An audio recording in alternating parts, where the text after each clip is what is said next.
Hi, I'm Alban. I am from France. I live in Madrid and I work in Madrid.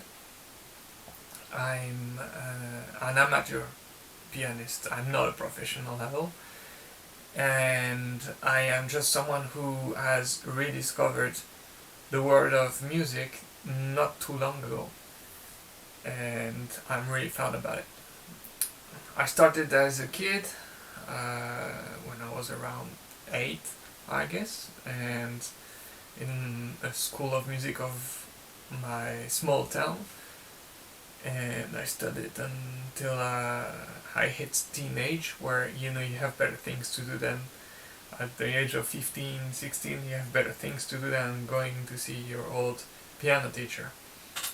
So I kind of started not going to school, to the classes, and then after high school I started my engineering studies, so that was the end of it for me.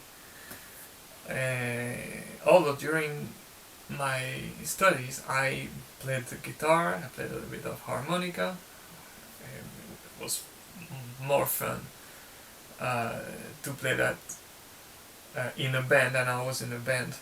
So that was a cool experience. That band has become professional now. I'm not in that band anymore, but I'm pretty proud to have been part of the founders, because it's professional since quite a long time.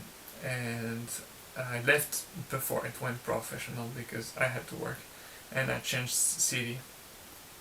That band is called Foxaganche. It's a really nice band. You can go check it out if you Google FQCG.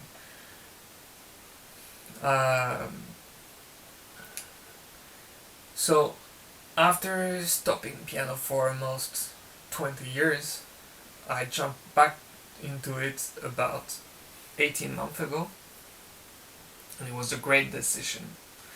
Basically, I've always wanted to go back into piano, but one day I just woke up and decided that that was the day. I looked online for a teacher, a piano teacher in Madrid. I found one. I was really lucky because it's a great teacher, and he's from Ukraine. He's a student in his last year at the Royal Conservatory of Madrid, and since I started classes with him 18 months ago, I never stopped playing anymore. Every day, almost every day. By the way, I think if you don't have a teacher and you want to get serious about music, that's a huge mistake. Having a teacher makes you save so much time. It's what you have to do if you want to get better at it. Now that I play piano every day, almost, I listen a lot of music, classical music mainly. I learn a lot what I have never learned before. It's a whole universe, and it's passion. It's incredible. It's infinite. So I read books, I go on YouTube, and this is how I ran into your channel, Authentic Sound.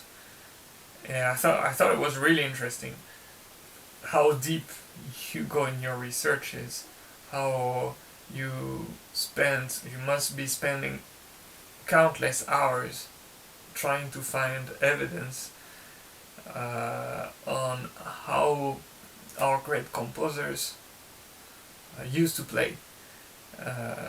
I don't know how you do it. It's a job almost of a scientist. It's the job of a scientist. You have to be really serious about what you find, what your theory is based on.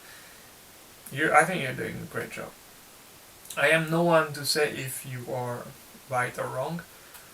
All I know is that for Traumerei, you have to be right, because anyways, for the pieces, I don't completely agree. For example, if we just talk about the first piece that you chose for your challenge, the Sonate Facile. Again, I don't know the truth. I have no arguments, but I definitely picture myself Mozart or on any other pianist at the time going virtuoso on that kind of pieces. On this one particularly, and probably on others. But again, Traumerei, I have no idea. Nobody would imagine playing it at 100 half beats. That's really fast. Or maybe Robert was playing it super fast, and Clara said to him, "You're playing too fast, honey," and she downgraded it at 80. Still too fast though. Still too fast. So we must accept that your theory is right on that particular piece, and probably on many others. Well, about the sonate facile, one word. I prefer it when it's played faster than in the first challenge, but I have to say that after listening to all the versions played by the people, the challengers, I really like the one of Brian from Lima. It was really touching. It was really something different, and where you can listen to aspects of the music that you've never heard before, even if being played by professional, world famous pianists. So it was really, really good playing. I liked it. By the way, Brian, if you listen to this, I used to live in Lima for almost 7 years, quite a long time, because my wife is from Lima, she's Peruvian. So maybe when times get better after all that COVID stuff, then when I'm back in Lima to visit her family, that would be great to connect, and so we can talk and play music. Really like to. So I did my homework though, and about the whole theory, half beat, whole beat, and I took it to my teacher to have him think about it and see if he could bring me his opinion in Traumerei or the other pieces. So I did my homework. He took the subject with him, took it to the Royal Conservatory of Madrid, so he could talk about it with his peers there, teachers, whatever. He doesn't have an answer. So I guess it's a really complicated subject. Anyways, here's my version of Traumerei. I've chosen 100 whole beat. I think I like it this way. 80 maybe was a little too slow for me. I don't know. It's hard to play slow. I played on my old piano. It's a Schimmel from when I started as a kid at my parents' place in France. I'm in France for a few days of vacation.